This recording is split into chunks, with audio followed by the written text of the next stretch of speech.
Welcome to the Adoption and Foster Care Journey, a podcast to encourage, educate, and equip you to care for children and youth through adoption, foster, and kinship care. Hosted by an adoptive mom with over 22 years of kinship and adoptive parenting experience. She's on this journey with you. Please welcome Sandra Flach. Therefore, encourage one another and build each other up, just as in fact you are doing. That is from 1 Thessalonians chapter 5, verse 11. I'm Sandra Flach, your host of the Adoption and Foster Care Journey podcast. And I'm so excited today to bring you my conversation with another amazing mom guest. But before we get to our conversation, I want to let you know about some FASD resources that we have for you. Fetal Alcohol Spectrum Disorder is a spectrum of disorders that affect people who were exposed to alcohol in the womb. In fact, FASD affects a majority of children in adoptive and foster placements. Many are not diagnosed or they're misdiagnosed. And since I'm a mom of two teenagers, both diagnosed with fetal alcohol syndrome, and I've just accumulated lots of training and experience over the years, I became a certified facilitator of the FASD neurobehavioral model.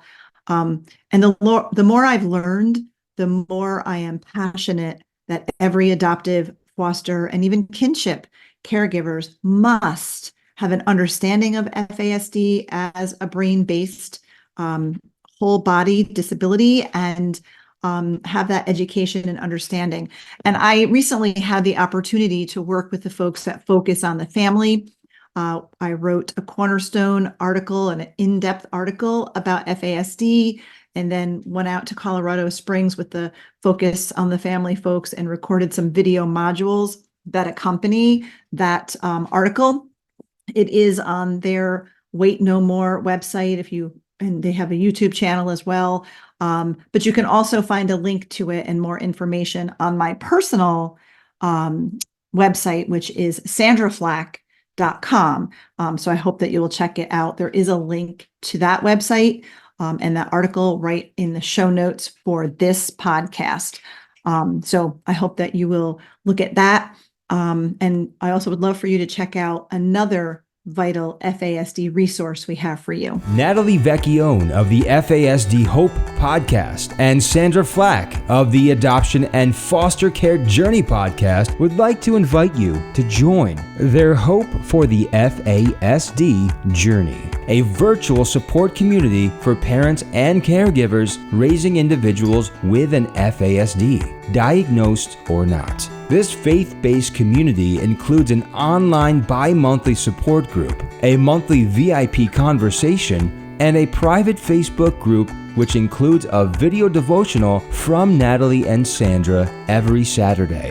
To register, visit justicefororphans.org/training/FASD. In addition to our online support group, I offer coaching sessions for parents and caregivers, along with in-person and online FASD workshops. And we've got some of those coming up on Tuesday, February 13th at 1 p.m. Eastern Time. I'm offering a free lunch and learn. It's an introduction to FASD. It's an hour. It runs a little over because I take time to answer questions at the end. And I don't rush off that call. So that intro, that lunch and learn is perfect if you're a foster or adoptive or kinship caregiver just learning about FASD, or if you have, maybe you know about FASD, but if you have others in your child's life that you think should have a better understanding, a lot of times grandparents will take that training. We've had bus drivers. There's also, I think it would also be great for youth group leaders, Sunday school teachers, pastors, school teachers, next door neighbors, babysitters, anybody who is really spending time with your kids that you believe would benefit from having a better understanding of FASD. The Lunch and Learn, the intro, is a great place to do that. It's free. And we really give them a really good understanding of FASD and some tools to help when interacting with your child. I'm also offering a deep dive into FASD. This is 18 hours worth of content using the Facets neurobehavioral model. I break it into 6 3-hour sessions. They're live. We do them through Zoom. And the first one begins on February 1st. It's a Thursday night. So it's 6 Thursday evenings at 7 p.m. Eastern time. It's 3 hours. And it's coming up shortly. So if that's something that you're interested in, you're going to need to hop on and register for that class. You would register for all of our FASD workshops, including the coaching, and you'd find more about the support group if you go to our website, justicefororphansny.org. You'll see a tab at the top that says training. And if you click that, there's a drop-down box. And when you see FASD, click that, and all of our FASD resources are right there. So before we begin, I also would love for you to subscribe or follow this podcast, whatever the platform is that you listen to your podcast. Leave us a review. Also, if you maybe found us on YouTube or didn't know, but we are also now posting all of our podcasts, the video version, on YouTube. So you can check them out there if you want to watch a podcast. So now to our guest today. I'm super excited to bring to you Laurie Anderson. Kind of cracks me up because I have a dear friend. Her name is Laurie Anderson too. So I have to keep them straight on social media. But this Laurie Anderson that we're going to talk with today is married to her husband, Ron, for 42 years. She's the mother of 3 adult sons and her acquired 25-year-old daughter. We're going to find out about that. Laurie also has 6 precious grandchildren. Her daughter, Tannen, is diagnosed with FASD and has the alphabet soup of diagnoses that we often talk about, including ADHD and some mental health challenges. Laurie has worked to learn all she can about FASD. Along the way, she became a moderator of Jeff Noble's FASD Caregiver Success Group. We've had Jeff on this podcast before as a guest. She is also a mentor in Jeff's Caregiver Kickstart coaching program. Laurie's focus on relationships, harm reduction, and interdependence helps parents and caregivers to keep their loved ones safe while maintaining their own sanity and ensure that their kids know they have a safe, understanding, and non-judgmental place to land. So important with our kids. Please welcome Laurie Anderson. Hey, Laurie. Hi. I am so excited to have you on the show. We connected through social media. And then I was just chatting with you about the fact that I have a dear friend that I've known for over 20 years. Her name is also Laurie Anderson, and she has awesome haircut as you do, and amazing style. So I feel like I'm talking to my other friend, Laurie, but now you're my new friend, Laurie. There you go. I love it. And I'm sure she spells her name the right way. Well, actually, she doesn't use the E. She's Lauri, but everything else is the there same. you go. Yeah. Yeah. The Scottish way, but I always go, but it's the right way. Yeah. Because I use the E, but yeah. It's so Fun. nice. And, I feel like because we followed each other on social media that we already know so much about each other that it feels like we are truly friends.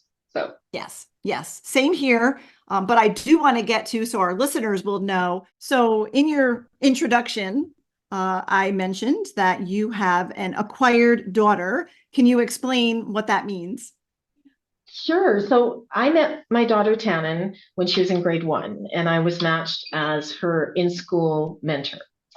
And I always wanted to be a big sister through Big Brothers Big Sisters, and just didn't have the time with 3 boys that were very busy in sports, hockey, baseball, football, all the things. I didn't know any parents that were going to let me show up at 2 o'clock in the morning when I had time. So when I got the opportunity through my job to volunteer as an in-school mentor, I jumped at it. And so I was matched with Tannen, and I knew immediately that this was a little girl who just needed somebody to love her.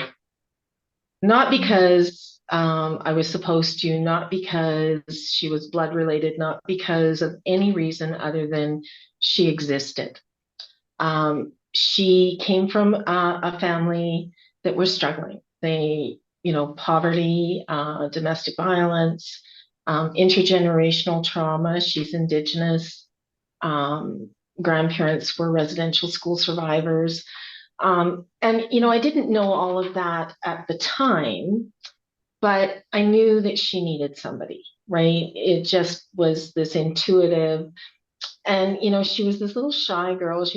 Couldn't figure out why I was showing up every week and why I wanted to spend time with her, because her experience was no, right? Not the kids at school, not her family, not, she had a principal at her school who was amazing and loved her so much and was one of her biggest champions.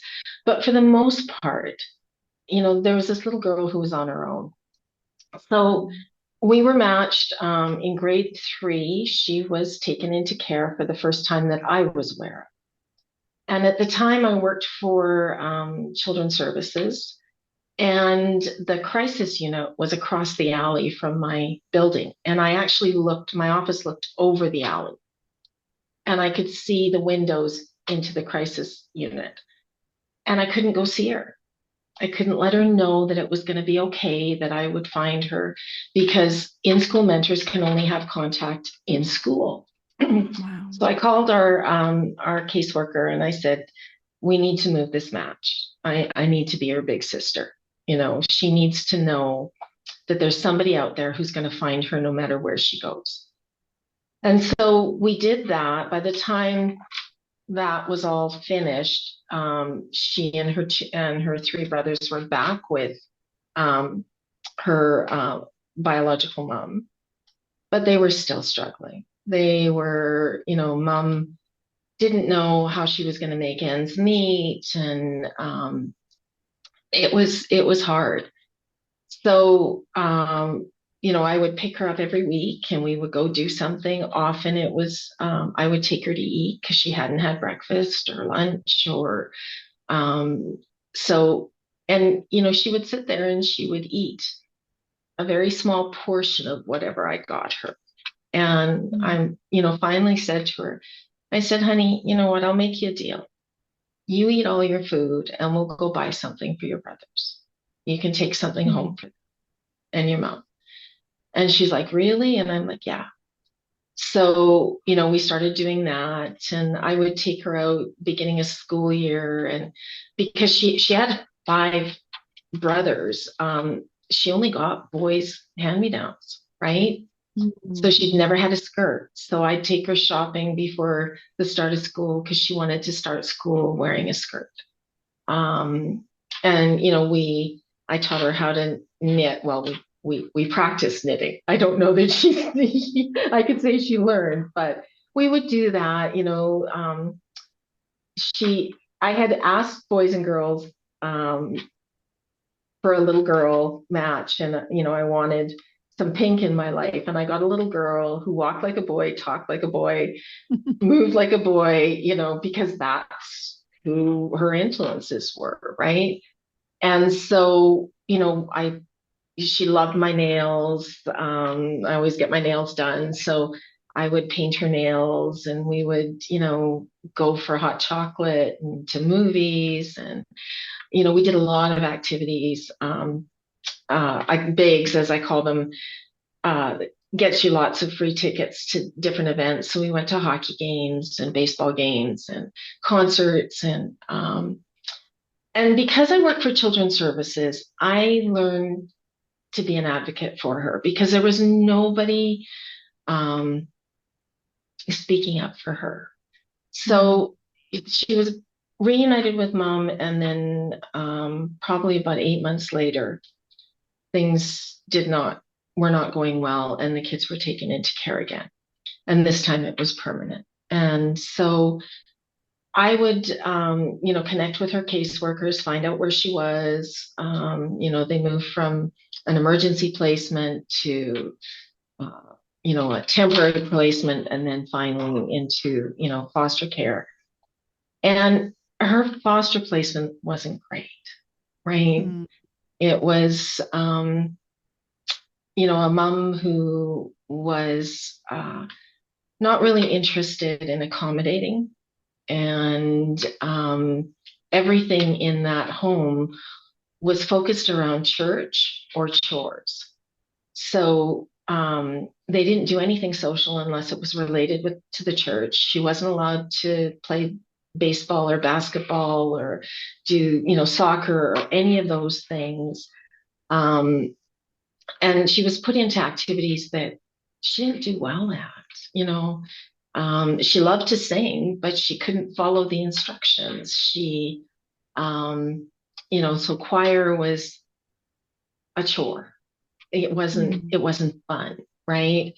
And then, but I would advocate for them, and, for her and her brothers as well, but for her in particular. And I'd get to know all the caseworkers, right? So worked really closely. I wasn't your average big sister, right? Because I had the opportunity and I had the connections, right? And so when she got to be about 13, 14, our relationship changed a little bit, and she started being a little bit more distant and being a little more challenging, right? And she started experimenting with, first it was smoking, then it was drinking, and then there were some drugs involved. And I knew what was going on because of Facebook, right? Because she was posting all these pictures on Facebook. And so I reached out to the caseworker and I said, I'm really concerned. This is what's going on, sent her some pictures. They went and talked to her, and she said, I don't need a big sister anymore. I'm not doing those things. No, I tried, but I don't like it. Lied through her teeth, right? And she said, I've learned all I can from Laurie. All she does is talk. And I just, I don't need a big sister anymore. And what she was saying is she didn't want me to know what she was doing. It wasn't that she didn't need me. So they wanted to close the match, and I was like, nope, we're not closing this match. I said, she'll come back to me. It's just a matter of time. I don't know when, but she'll come back. So we went about 18 months. And in that time, I got messages from friends saying, have you seen what Tannen's doing? Because, of course, she unfriended me. And I'm like, no, I don't. So they'd send me, snips of pictures of what she was doing. And I would reach out to caseworkers and, try and advocate for her. But at the end of the day, I just had to trust that she was going to come back to me. So I was changing jobs, and the only phone number that Tannen had was my cell phone number. And I was going to have to turn that cell phone in, and I was going to get a new number. And I thought, how are we going to do this? And I was worried about the fact that she wasn't going to be able to get a hold of me. And the day before my last day at the job I had at the time, I got a message from Tannen. Oh. And I was like, oh my goodness. So I phoned the foster home, the last placement that I knew of, and they were, Tannen doesn't live here anymore. And I said, well, do you know how I can reach her? No, they didn't care. So I had phoned some of my contacts at Children's Services to find out, who was her caseworker, because they changed so often. And in that process, she called me back. And she was now living in a group home. And the group home manager had seen a picture of the two of us. And she said, "Who's that?" And she said, "Well, that's my old big sister." And she says, "Well, what do you mean by that?" She says, "Well, she's not my big sister anymore." And she said, "Well, why?" And she said, "Well, I hurt her really badly. I told her I didn't need her anymore." And she said, "Oh, well, who is she for you?" And she said, "Well, she gave me my voice. She taught me how to speak up for myself and how to tell people what I need." Mm. And she said, the manager said to her, "Well, if she was that for you, you should call her." And she says, "Oh, I can't. She'd be so mad at me." And she says, "I don't think so." And so she called, and we picked up where we left off. But now she was addicted to crystal meth. She was addicted to alcohol, and her mental health was down the tubes completely. All we know that, 90% of individuals who have FASD also have mental health issues, right?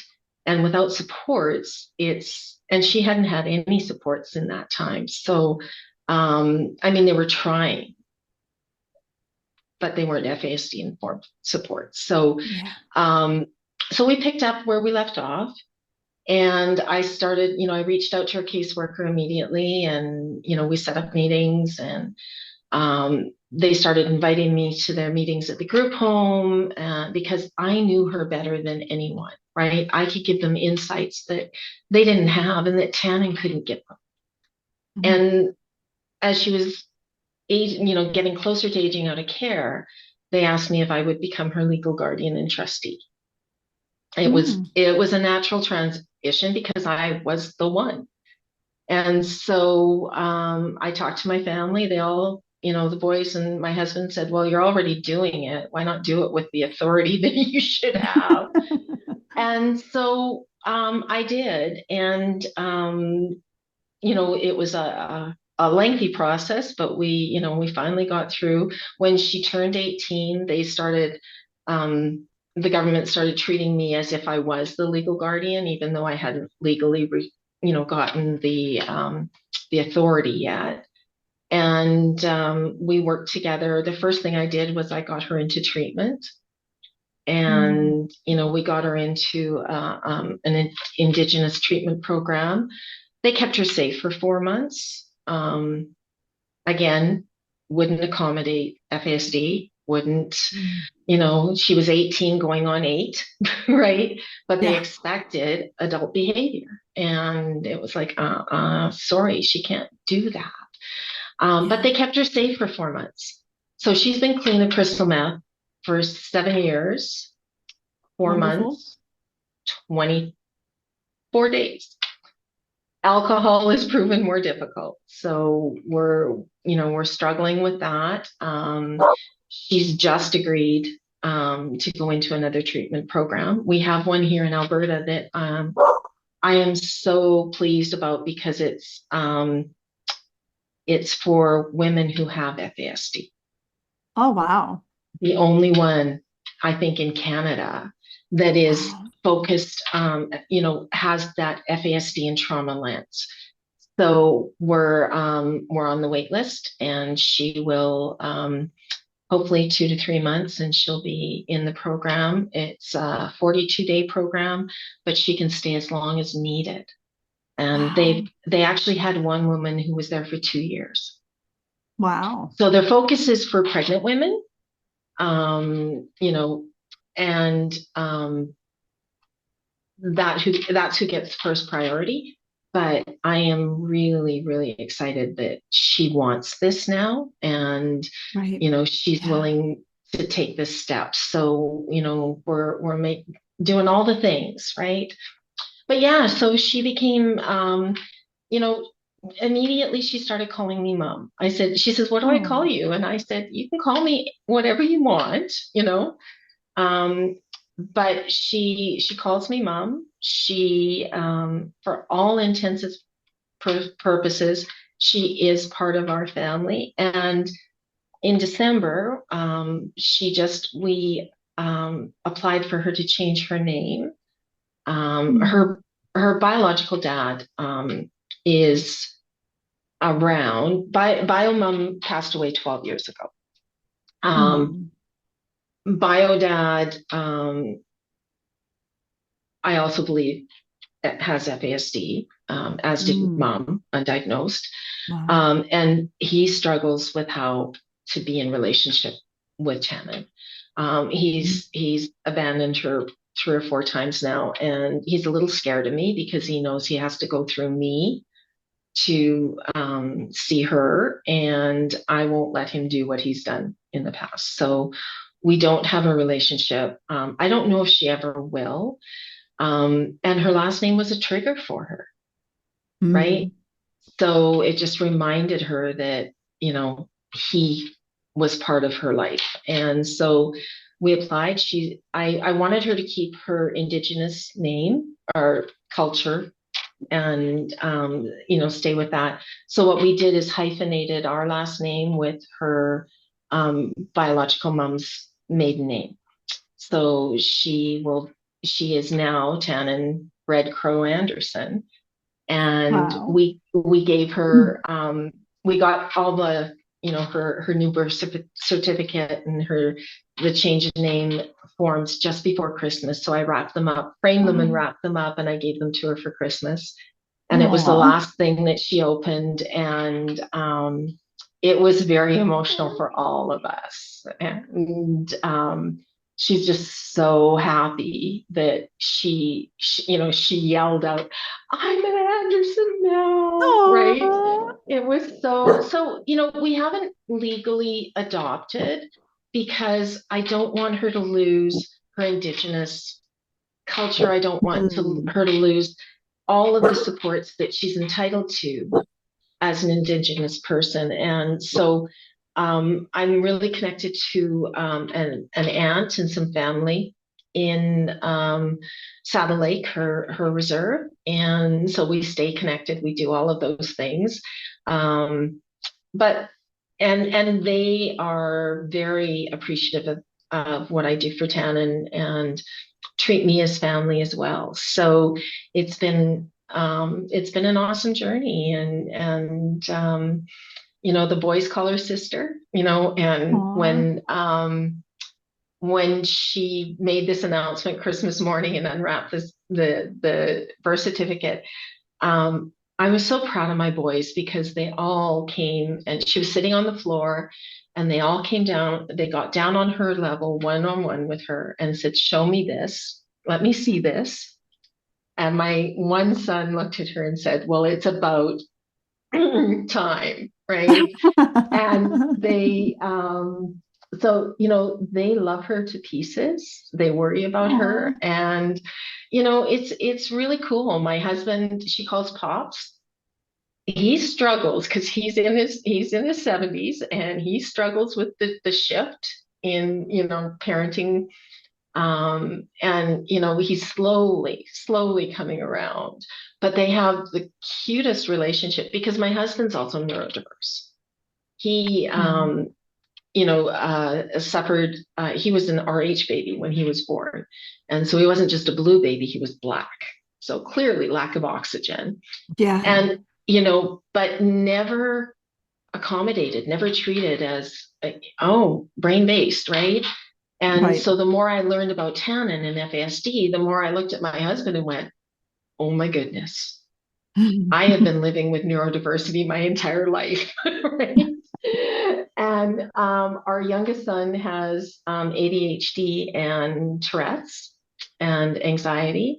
And our other 2 boys also are, have some anxiety issues and neurodiversity. So, I've been surrounded by it. And I guess that's what prepared me to take this on and to be her champion, be her advocate. And here we are. And now I'm, fully immersed in the world of FASD and educating and coaching and working with parents. Yeah. So, well, I want to ask you, because Tannen was 6 when you started mentoring and going into the school. Did you know about her FASD? Like, at what point in this whole story did you understand that she was prenatally exposed and then you had to learn about FASD? So working for Children's Services, I supported a committee called the Social Care Facilities Review Committee, who went out to foster homes and group homes and daycares and met with foster parents and providers. And so we did training on FASD. And through that, I was aware of what FASD was. And it became really clear to me really early that this might be something that was going on. And I asked Biggs if they could tell me, and they couldn't reveal anything, but they didn't deny it, right? So I pretty much knew probably about 6 months into our match that that's what we were dealing with, right? She struggled in class. She was impulsive. She had all of the classic issues. Couldn't read, couldn't do math, all of those things. So it wasn't until probably when I became her big sister that they finally, confirmed that yes, Tannen had FASD. And so she was diagnosed quite young, through the school, actually. And, but again, no accommodations, difficult to support. The school tried, but, she was bullied, she was ostracized, she was isolated. And nobody understood this little girl who came to school in dirty clothes and, would have her head shaved when, lice would go through the school. And it was too hard to pick the nits out. So mom would shave her head. So, she just had so many strikes against her, like so many challenges. And, it was just really, really important to me that she know somebody cared. Yeah. Yeah. Right. And you're in Canada. So yeah, for our listeners who might be thinking, how do you get diagnosed at school? Canada works a little bit differently. I think you guys are ahead of the US in a lot of ways when it comes to FASD. It does. And I don't know, you may have heard Jeff Noble talking about Dr. Gail Anders, and who is the one that says a diagnosis of FASD is a diagnosis for two, for child and birth mom. And so Dr. Andrews is here in Edmonton at the Glen Rose Hospital. And so they worked out, Tannen went to school in an inner city school, and they had a doctor at the time that would travel between these inner city schools and help with doing these diagnoses. So I don't think they have the program anymore, but Canada is a little further ahead than the US on the diagnostics. We have, FASD as a diagnosis, you either with facial features or without. But facial features aren't required for a diagnosis. We don't, head circumference isn't used anymore, size isn't used anymore. We have the CanFASD research network that is amazing.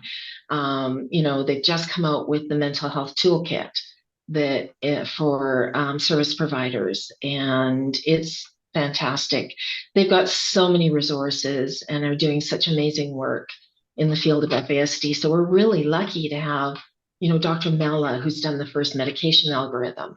Dr. Jackie Pye, who does the Towards Healthy Outcome, and her student Vanessa Jolly. And so we're really fortunate to be so connected here in Canada with some amazing researchers who are doing fantastic work. Yeah. And we're learning. We get to learn, thankfully, with technology. We can connect with them, and we're learning so much. How did, Laurie, how did you begin to learn more and more about FASD to better support Tannen? What was your journey like in understanding this? Well, so, when I was her big sister, I thought I knew enough. I thought I knew it. I had access to the FASD unit that we had in government. I would take my questions to them. They would answer them. So I thought I had it. I was pretty cocky. Little did I know, right? When she aged out of care and, I had her, we weren't just dealing with FASD, but we were dealing with the addiction issue and mental health. And so I, was panicked because, we got her into treatment. She was there for 4 months. And that entire 4 months, I was working on how to find a placement for her. I mean, my husband was on board with what I was doing, but this was my thing. It wasn't, so he wasn't real supportive right at that point in time of having Tannen come and live with us or any that type of thing. So, she qualified for our PDD, which is Persons with Developmental Disabilities funding. So, I was working with them to find her a placement, a group home that could support her. And what I learned really early was it wasn't going to happen. There was nothing that could keep her safe. And so I was panicked. I was reaching out to everyone that I knew, within government, within Big Brothers Big Sisters. Liz O'Neill, our executive director, has been with Bigs for 40 years. She's amazing. She's known internationally with the Big Brothers Big Sisters for the work that she does. She was reaching out to all her nonprofit folks to help me find supports. And then I did a search on Facebook, FASD, and I came up with, I went, oh my goodness, there's support groups. There's pages for this. And I found Jeff's group, the FASD Caregiver Success Group. And I found a few other groups that I joined. And I started asking questions and learning. And Jeff put out, hey folks, welcome to our new members.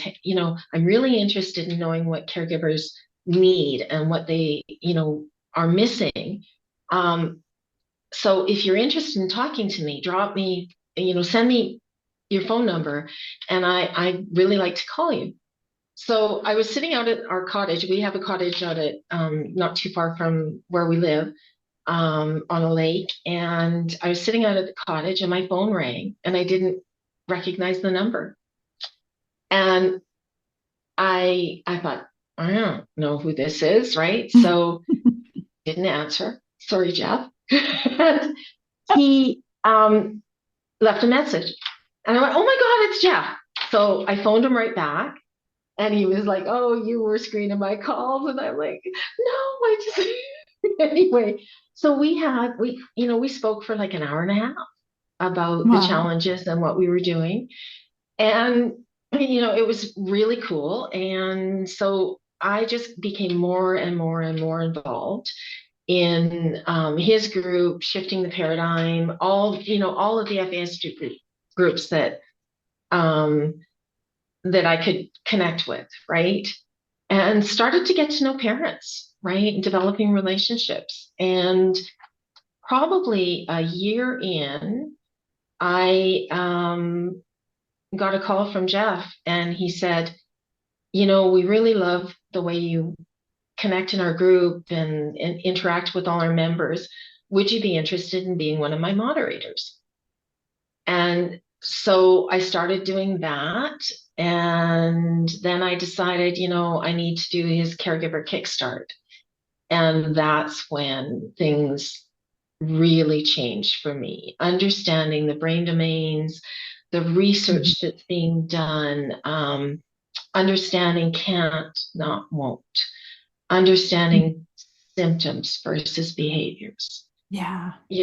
Those are massive shifts. And when I made those shifts, then I was able to, really work with the providers that we had. So what I ended up doing was, I realized that we tried a group home. It was a complete and utter disaster. They made things worse. And so I ended up with what we call a PDD, family managed services contract, where I hire a support home. So I found people who were willing to have Tannen live with them. They pay them, or they pay me and I pay them. So I'm the employer, Mhm. and I train them. And so we've been through a couple of support homes. Um, and the one that she's in now, she's been in for almost 5 years. Wow. And yeah, and it's really cool because I get to work with them. We get to problem solve together. They're committed. It's a family that has two kids, an older son and a younger son, and Tana's part of their family, right? Mm. And then my youngest son provides respite for them. And Wow. so she spent, and we do a lot of respite, right? We know you're going to burn out caregivers if you don't have the proper amount of respite. So, Tannen spends every second weekend with us. And when she's struggling and her mental health is not doing well, she'll come and stay with us for however long until I can get her stabilized again. And Mm. um, it works well for her, works well Yeah. for us. And And you're able to train the yep, family yep, on FASD, so it's a better yep, fit than just a group home. it is. It is Yeah. because, um, I'm not going through a group home agency. I'm not having to navigate the manager, the supervisor, the staff. And quite frankly, when I interview a home, and thankfully I haven't had to do it all that often, it's you need to be willing to learn and adjust the way you see the world. And if you're Yeah. not willing to do that, then I can't have you. I Right. can't hire You're you. not a good fit. You're not a good fit. Right. So, and that's not to say it's perfect, because we all struggle with making, the ruts in our brains run really deep, Yeah. and old habits die hard, right? So, you know, it's hard for everybody, even those of us that get it, have our moments, right? So Yeah. when that Oh yeah. happens, I just am there to remind them, hey, this is what's happening. This is what's going on, right? Tannen is complicated. She's got so much Mm. trauma, Yeah. from abandonment issues, food insecurity, um, you know, abuse. She's had it all, right? Yeah. And at a very young age. So um, trauma complicates FASD big time, right? Yeah, that's what I was going to say because our listeners are primarily adoptive and foster parents. So Mm-hmm. our kids, it's a given, they're all going to come in having experienced trauma, loss, and Yeah, many of them yeah, have an FASD, most likely not even diagnosed or yeah, misdiagnosed. yeah. So the whole thing, it gets so much more complicated when it's both of those things, and quite often it is both of those things. Yeah, I often say that, what, I can handle the FASD. It's the trauma that Yeah. that it comes out of the blue. Traumaversaries. Oh my goodness, we're going Mhm. through Tannen's her mom's birthday is in January, early in January. So we go right from Christmas and all Yeah. of that, and we know what that can be like Yes. for our kids, and Yeah. into the traumaversary of her mom's birthday. And then the anniversary of her mom's death is the end of February. And so Mm, we have yeah. 3 months of traumaversary hell, as I call it. Wow. And, even though we know it's coming, we know Yeah. this is what's going on. Um, it's not predictable. It's not the same every year. Yeah. Something different happens, and so, you know, we learn to navigate it, and we go, oh well, that one, whoa, didn't expect that, and and then we deal with it. She also has a boyfriend that she's had for 4.5 years. So it'll be 5 years Wow. in April. It's not your typical boyfriend-girlfriend relationship. He lives on an acreage about 40 minutes away from us, 45 minutes away. And so they don't see each other as often. He also has a disability, not FASD, but some symptoms very similar to Mhm. Tannen's. And so I have a really good connection with his mom. And the two of us work together to support them. And what does a healthy relationship look like? And Yeah. how do you support each other? And, I have a commitment to them when I hear them talking angrily. I step in and go, we agreed we wouldn't talk like that. Yeah. We're not using those words. Right. Or I'll text her boyfriend and say, we decided we weren't using that word. So, he never responds to my texts, but he always picks up the phone and calls her and apologizes. And Aw. then they move on. And so we work really, really well together with each other. And I don't know what the future holds for them. They do want to be together and eventually live together, whether that means they get married or whatever, I'm not sure. But we'll support them in those goals, right? Yeah. And Yeah. it's but it can be a challenge, another challenge, Yes. right? Because we Yeah. know relationships are hard for our kids. Yeah. Friendships, romantic relationships. Tana knows that I'm the one person who's been there for her for the majority of her life, but Yeah. she's still, because of those abandonment issues, those trauma issues, she's still, her first inclination, and when she does something wrong, she'll, pack her backpack and run, right? Mm. So, we've limited, she doesn't run as often anymore, but we still have those times where, she's, I get a phone call going, I don't know what's going on, but Tannen just left the house. She's wearing, it's December, early December, and it's cold outside, and she's got on a mini skirt, and we're not sure what's going on, but that backpack is pretty full, and I'll phone her and what's going on, and well, she had a fight with a friend, and the whole world was falling apart. Nobody Yeah. cares, and I'm just going to run. And I don't know where I'm Yeah. going. And I don't know. It's, that flight reflex, Yeah.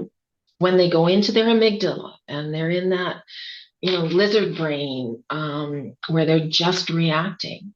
Yeah. Anything can happen, right? So, Yeah. I was able to talk her down and went and picked her up, and we deal with it one day at a time, one step at a time. Every day is a new day. We start over. Yeah. No blame, no shame. We just start over, right? That is wonderful. I mean, it's just your investment and your love for her and your dedication is just remarkable. I just think it's wonderful. Let me ask you, Laurie, because your interaction and all of your experience and everything you do with Jeff's group and your lived experience with your daughter, what are some of the best tools or techniques or advice maybe that you would give a parent who's struggling, adoptive foster parent who's struggling with their kiddo? What are some of the best things a parent can do? Well, the first thing is, symptoms, not behaviors. Right. Behaviors are, we think of them as willful, deceitful, Yeah. all of those things, right? Yeah. Their behaviors are a form of communication. So all behavior is Yeah. trying to get a need met, right? Yes. So when we understand that it's a symptom of their disability and we're dealing with the disability, then it's not personal. We don't have to take it personally. And that's not easy. But when we Right. can remind ourselves of that, then we know they're not choosing to do something. Behavior indicates a choice. and they're not choosing any of this. It's a Right. reaction. It's them, I often say their brain's on fire, right? Mm. And there's nobody there to put the fire out. And, that's when we have the meltdowns. That's when we have the aggression. That's when we have all of those behaviors that, we think are willful, deceitful, manipulative, right? So when we understand symptoms versus behaviors, and whether you have the diagnosis or not, this works, right? Yeah, that's right. The behaviors are symptoms of whatever's going on for them, right? Whether it's FASD, autism, trauma, whatever, it's all the same, at the end of the day. So symptoms versus behaviors, understanding that kids will do if they can. They don't wake up in the morning and go, I'm going to be an asshole today. Pardon the language. Yeah. Right? They don't do Right. that. They get up in the morning. They want to have a good day. They want to have friends. They want desperately to be normal. Yeah. Whatever normal is. So when we, and they have a warped sense of what normal is. My daughter wants an Instagram life, She has 25,000, almost 25,000 followers on TikTok. Wow. Now, how she got there, I have no idea, right? But she is. And so I had to embrace this is something she's passionate about. She's worked hard to get that many followers. And as much as TikTok scares the living crap out of me, I had to learn to be comfortable with it. And so what I did was I said to her, okay, Tannen, tell me about this. Help me understand why you like it so much. And, what's your goal? What do you want to do? Do you want to be an influencer? Do you want to be, And so, she sent me some YouTube videos. Mom, you got to watch this. Mom, you got to watch this. She was very excited. I wanted to learn, right? And so I have her teach me about that. But, there are times when I have to go, okay, Tannen, I saw that TikTok and I'm not so sure that that's a good one. And then can we talk about, okay, Mom, I'll take it down, right? And then other times I have to look at it and go, I may not be comfortable in my body to do that. Tannen is a plus size woman, and she likes to show a little more than I would be comfortable showing. And so I have to, go, okay, well, clearly I'm not comfortable in my body. I don't have the same confidence that she has in her body. So I've had to learn which hills to die on. And the hill that I die on is safety. Yeah.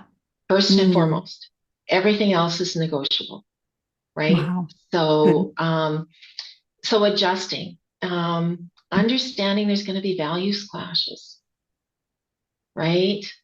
Yep. And that's okay. But we're going to have to let go of some of those long held values that our parents taught us. Yeah. Right? Is the hill to die on whether they eat dinner at the kitchen table with the family? If that's overwhelming for them, can they eat at a table somewhere else? Right? But if we force them to eat at that table, life is going to be hell for them and for us. Yeah. Right? And we're creating more of the problems. So, how do we adjust to their needs, accommodate what they need, understanding that they're not doing this to us. They're not doing it to make us feel bad, to make us frustrated, to be just because they want to. So when we can accommodate those needs, when we can make those adjustments, right? And find community. Yes. Find community. One of the things that I loved about when I joined FASD Caregiver Success, the big Facebook group that Jeff has, was, oh my goodness, I'm not the only one. Yeah. I'm not the only one. And then through the Caregiver Kickstart, the community that is formed is unbelievable. It is through the coaching calls, we get to know each other so well. I mean, some of the best friends I have in the world, I didn't meet until last May in person. I'd known them for 5 years. We'd never met in person until Jeff had an event in Florida, and we got to meet, right? Like I have friends all over the US now, Austria, the UK, and we are best friends. We know each other so well because we've shared what our family experience is like. We ask about that. And you know what? We can make it to the next day because we know we're not alone. That community is massive. So find community. Yeah, right? That's so important. I know you know Debbie Raymond, I'm sure. I do. Yes. Debbie and I are great Debbie, friends. Yeah, me too, with Debbie. And because I know she was in Florida with Wyatt, and she and I co-lead a support group for parents. It's a faith-based FASD support group, but it's key to be able to know that you're not on this journey alone, because nobody else understands this journey unless you're living it, right? Unless you're living it, you have no idea. And you know what I love about Jeff's Caregiver Kickstart program is you get to bring a buddy. So that can be your husband, your wife. It can be, your parent, your grandparents. It can be an aunt. It can be whoever.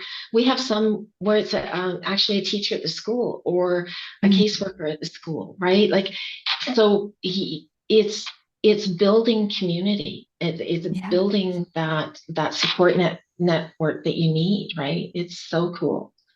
Yeah. Wonderful. So for our listeners who might not be familiar with Jeff Noble's group, and I know he's got a podcast and there's the Caregiver Kickstart, where can we go to learn more about Jeff Noble's stuff? So Jeff Noble is FASDsuccess.com, and he has his podcasts are there, his books are available there, and Jeff also has a wait list for the Caregiver Kickstart program, and he so usually takes registrations for that program in the fall, so late October, early November, and then it's a 6 month program. And he usually does a free workshop before that. So if you're interested, you can also join his Facebook group. It's Fetal Alcohol Spectrum Disorder Caregiver Success on Facebook, and if you search FASD Caregiver Success, you'll find it. And we have a few rules. The normal rules: be nice, no spam. We don't want you selling anything on it, and we are bio-mom friendly, and we stick by that pretty hard. No mom ever plans to do harm to their child. That's right. Right. So we have bio-moms, foster parents. We have parents like me. We have all kinds of caregivers in our groups. So it's pretty amazing, and it's a pretty cool support group. So that's where we are. We'll put a link in the show notes so that folks can find. It's FASDsuccess.com, I believe, is the website. FASDsuccess.com. Yeah. And you're a coach now, correct? Yeah. Tell us about that. So Jeff, as we went through graduated from the CKS, and you can do the CKS once you're in. You can do it numerous times. And he asked if anybody wanted to be a mentor. And so I volunteered to be a mentor in the group and did that for about a year. And then Jeff reached out and said, I'm looking for some more coaches. Would you be interested? And I said, heck yeah, I'm in, and I need more training. And he says, yeah, I'm in. That's what we're going to do. So I've now been a coach for going on 2 years and loving it. I work with you might know Michael Harris, Barb Clark, Christine Bokenkamp, myself, and Jeff are coaching. And so we have this range of experience, and we all bring something that we're good at. For me, I have a focus on harm reduction. I use that philosophy with Tannen because safety is the hill that I die on, right? Right. So how can we meet your need and keep you safe at the same time? I really believe strongly in interdependence. I wish the disability world, I wish the world would just get rid of the word independence. None of us are independent. We all need somebody. And so, one of the things I really work hard to teach Tannen is that we all need somebody, and it's okay to ask for help. Right? So I model it. Isn't it wonderful that our oldest son, Matt, can come over and help fix this, right? Or whatever it is. I'm so glad we have a good plumber, right, in the family, right? And I'm so glad that, we can, my hairdresser, we talked about, my hair when we first came on. And it's like, I need her. She makes me look good, right? So, and then, the other thing I do is Tannen's really good with social media. So when I'm in electronics, so when I'm having trouble with my phone, she's the first person I go to. Because then she knows that, I'm modeling. It's okay to ask for help, right? That's right. And she gets it. And so, I really work hard with her and with anybody who supports her. We have our PDD caseworker. She receives AISH here in Alberta. That's the Assured Income for Severely Disabled. All of those people that I connect with, as soon as they use the word independent, I'm like, whoa, stop right there. Yeah. I do not use that word. We are teaching Tannen to be interdependent, right? Yeah. And that's how she will be successful, right? Yes. We, when she didn't finish high school, and when she turned 19, she's like, Mom, I want to get my certificate. I want to finish grade 12. And I couldn't find a school that would keep her safe, right? Everything for adult learning to finish high school was inner city, which is the very place I needed to keep her away from. So after a lot of research, I probably made, thousands of phone calls. I found the Center for Literacy here in Edmonton. And the executive director there got it. She has a son who is autistic. So she understood what I was looking for. So I worked with a program that the government here in Alberta has. It's called Advancing Futures Bursary. It's for kids in care to continue their education. And so we got funding, had to fight for it, but I got it, to hire a tutor to work with Tannen twice a week. And we started once a week, see what she could handle. And then we moved to twice a week. And she went from a grade 2 reading level to grade 10 in a year and a half. Wow. So proud of her. But it's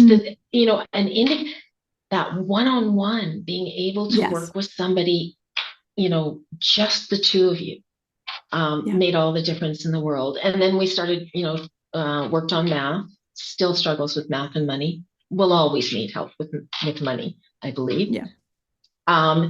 And when we got to the point where we thought she had attained everything she needed for a certificate of completion, which is the stream that she would have been in, the center did up a diploma or like a little certificate, big certificate they framed it, and we had a grad ceremony at a restaurant. I had one of the grad caps that the boys had worn and brought that, and we presented her with her certificate and had her wear the hat and threw it in the air, took all the pictures, and then we moved on.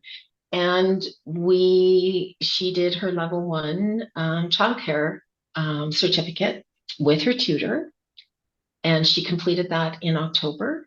And she's now volunteering in a out of school care and loving it, right? And the goal is to have her work part-time, a couple of times a week for 3 hours. And, that'll be, I don't think she can handle more than that, at least at the moment she can't. Down the road, we'll extend the hours if we can. And if we can't, that's okay too, right? Yeah. But the daycare or the out of school care that she's working with are interested in having me come in and train on FASD. So we're not only, working with Tannen to get her, employed, but helping to spread the word as well. So, it's that interdependence that, having the tutor has helped her get there. And, I'm so thankful. The bursary funding is done now. Sadly, we're finished, but Catherine, her tutor, has become a huge part of her life. And so we're going to go for lunch and we're going to celebrate the end of that tutoring, but they will always be friends now, right? She has her phone number. They text back and forth. It's she's a huge part of our village, right? Yeah, that's great. And how old again is Tannen now? Tannen's 25. Wow. Wonderful. Well, I know we could talk forever, but we can't because you're at work and I've got to get more work done. But as we wrap up, Laurie, because like I said earlier, our primary listeners are adoptive and foster parents, some kinship caregivers, and some of them may know that they're on the FASD journey with their kiddos. Some might not be sure. But as we wrap up, would you offer a word of encouragement to our listeners? Oh, our kids are amazing human beings. Yeah. They are resilient.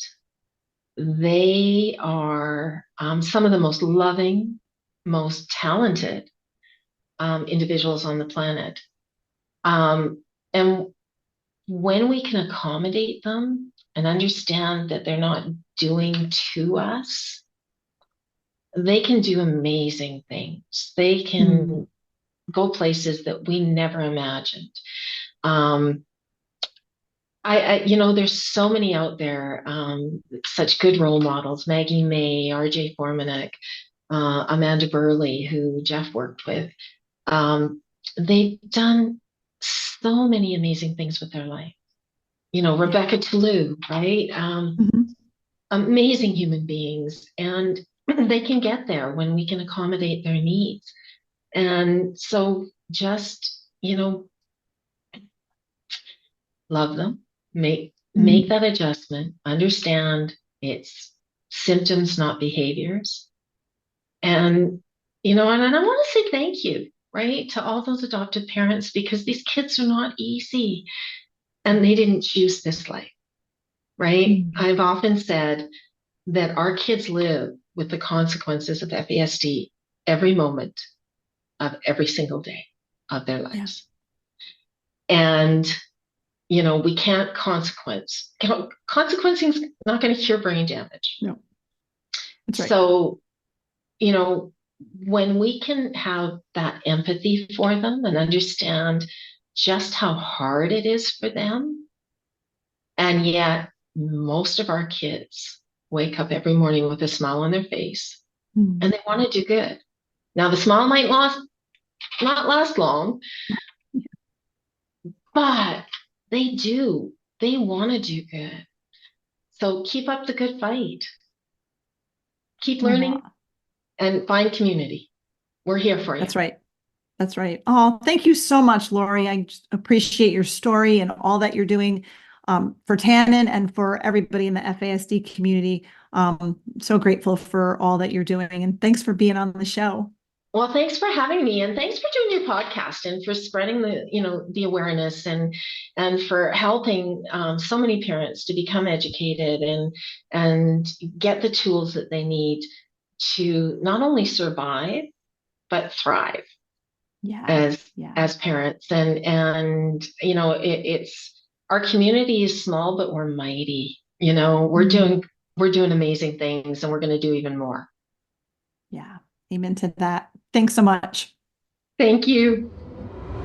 What a great conversation with Laurie Anderson. I hope that you were encouraged by her story. What an incredible asset to the FASD community that she is, certainly. And again, we will post a link to the FASD Success website, where Jeff Noble's website, where Laurie is a coach and a moderator through his group. So you can find her there. Of course, she's very active on social media as well. You can find her in all of those spaces too. In addition to encouraging you, we do here also like to equip you for your parenting journey, especially if you know or suspect that your child may have an FASD. So again, check out our website. I offer coaching as well. We have our workshops. We have our FASD Hope for the FASD Journey virtual support community, our online support group. It is faith-based. We find a lot of families are looking for that piece too in their support group. So check all of those things out on our website, justicefororphansny.org. Find us on social media. Our nonprofit, Justice for Orphans, is on both Facebook and Instagram and LinkedIn. I'm on all those platforms as well, so you can look us up. And again, thank you so much for being with us today. I am grateful to have you along for the journey. Thank you for listening to this episode of the Adoption and Foster Care Journey podcast, brought to you by Justice for Orphans. We hope you were encouraged today. Please be sure to subscribe to this podcast and leave a review, and share it with your fellow foster and adoptive parent friends so they can be encouraged too. Be sure to find and follow us on Facebook and Instagram at Justice for Orphans, and check out our website for vital resources at justicefororphansny.org.